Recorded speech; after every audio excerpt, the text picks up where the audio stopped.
Bismillahirrahmanirrahim. Assalamu alaikum students. I am your teacher Miss Farah Jameel. I hope you all are fine.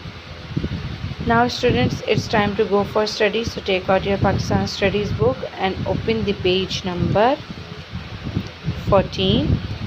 Students, as you know that we are doing chapter 1, ideological basis of Pakistan. And today we are going to continue this topic, the ideology of Pakistan and Quaid-e-Azam, यानी नज़रिया पाकिस्तान और कायद-ए-आज़म का किरदार।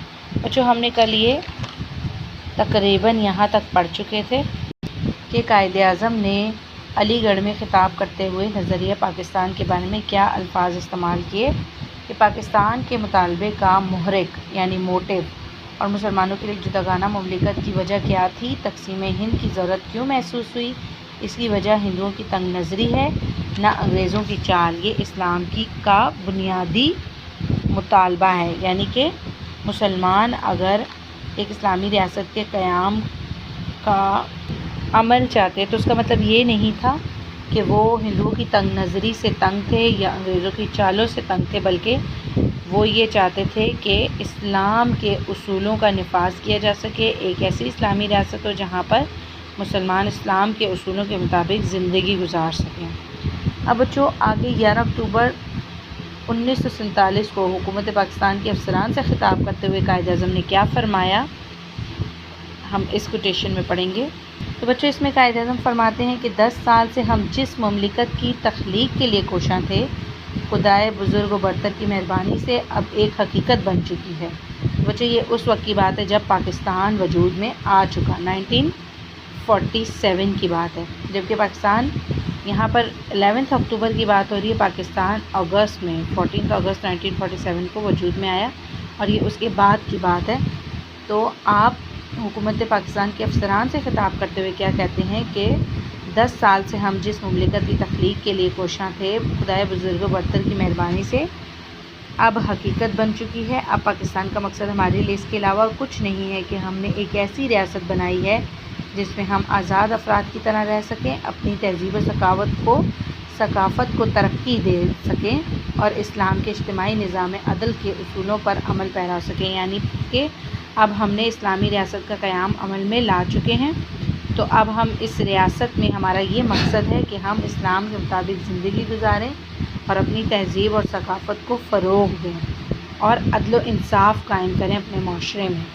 और बच्चों, नज़रिया पाकिस्तान की वजाहत करते हुए कायद-ए-आज़म एक बार यूँ भी फरमाते हैं कि हमने पाकिस्तान का मुतालबा महज ज़मीन का एक टुकड़ा हासिल करने के लिए नहीं किया, बल्कि हम एक ऐसी तजुर्बागाह हासिल करना चाहते थे जहाँ हम इस्लाम के उसूलों को आज़मा सकें, यानी इस्लामिक प्रिंसिपल्स को एक्सपेरिमेंट कर सकें। यानी कि हमें ज़मीन का एक ऐसा टुकड़ा नहीं चाहिए था कि जहाँ हम रह सकें, हमने ज़मीन का टुकड़ा नहीं मांगा जहाँ पर हमें हमारी रिहाइश हो, हम रहें, बल्कि हमने एक ऐसी रियासत का क़याम अमल में लाना चाहा जिसके अंदर हम इस्लामी उसूलों के मुताबिक ज़िंदगी गुजार सकें, अपने इस्लाम के उसूलों को फ़रोग़ दे सकें।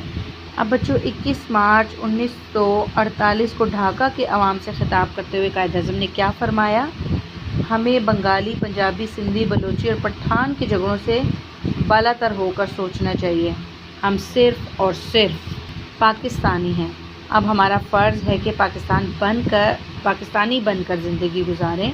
इसके अलावा आपने अक़लियतों को मुकम्मल तहफ़्फ़ुज़ देने और बराबरी के हुकूक़ देने का ऐलान किया और यही इस्लाम की बुनियादी तालीम है। यानी कि आपने इस चीज़ पर ज़ोर दिया कि अभी हमें बंगाली, पंजाबी, सिंधी, बलोची या पठान होकर नहीं सोचना चाहिए, बल्कि अब हमने एक ऐसी इस्लामी रियासत का क़याम अमल में ला चुके हैं जिसमें हम पाकिस्तानी हैं और ये पाकिस्तानी रियासत है, और तो हम सबको भी पाकिस्तानी होने की हैसियत से सोचना चाहिए और अमल करना चाहिए। इसके अलावा उन्होंने माइनॉरिटीज़ के लिए भी, उनके हुकूक़ के तहफ़्फ़ुज़ के लिए भी बात की। ऐसा ही नहीं है कि सिर्फ मुसलमानों के लिए ये रियासत कायम की गई, यहाँ पर रहने वाले अक़लियतों को भी मुकम्मल तहफ़्फ़ुज़ देने और उनको बराबरी के हुकूक़ देने का भी ऐलान किया, क्योंकि हमारा इस्लाम भी यही तालीम देता है हमें। इसके अलावा बच्चों, 1 जुलाई 1948 को, यानी कि 1 जुलाई 1948 को कायद-ए-आज़म ने स्टेट बैंक के इफ्तिताह के मौके पर क्या फरमाया कि मग़रिब के मौशी निज़ाम ने इंसानियत के लिए नाकाबिले हल मसाइल पैदा किए हैं اور یہ لوگوں کے درمیان انصاف قائم کرنے میں ناکام رہا ہے۔ ہمیں دنیا کے سامنے ایک ایسا معاشی نظام پیش کرنا چاہیے جو اسلام کے صحیح تصور مساوات اور سماجی انصاف کے اصولوں پر مبنی ہو۔ یعنی بچوں، ہمارا ریاست پاکستان ایک اسلامی ریاست کے قیام کا عمل جو تھا، اس کے پیچھے مقصد کیا تھا؟ مقصد یہی تھا کہ ہم عدل و انصاف قائم کر سکیں، اسلام کے مطابق زندگی گزار سکیں۔ اور اسلام ہمیں کیا تعلیم دیتا ہے؟ مساوات، برابری، انصاف اور ان تمام اصولوں کا فروغ ہم ایک اسلامی ریاست میں چاہتے تھے۔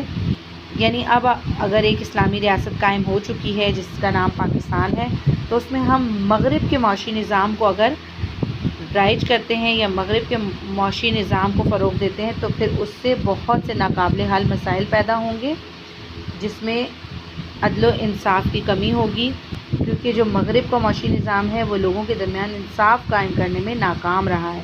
تو ہمیں اسلامی نظریہ حیات کے مطابق زندگی گزارنی ہے، تو اسلامی نظام کو رائج کرنا ضروری ہے۔ اسلامی تصورات کو جیسے مساوات اور عدل و انصاف جیسے تصورات کے اور ان اصولوں پر عمل کرنا ضروری ہے۔ تو بچوں، یہاں پر آپ کا یہ چیپٹر بھی کمپلیٹ ہوتا ہے۔ انشاءاللہ ہم کل اس چیپٹر کی منڈے کو اس چیپٹر کی ایکسرسائز کریں گے۔ اپنا بہت خیال رکھیں۔ اللہ حافظ۔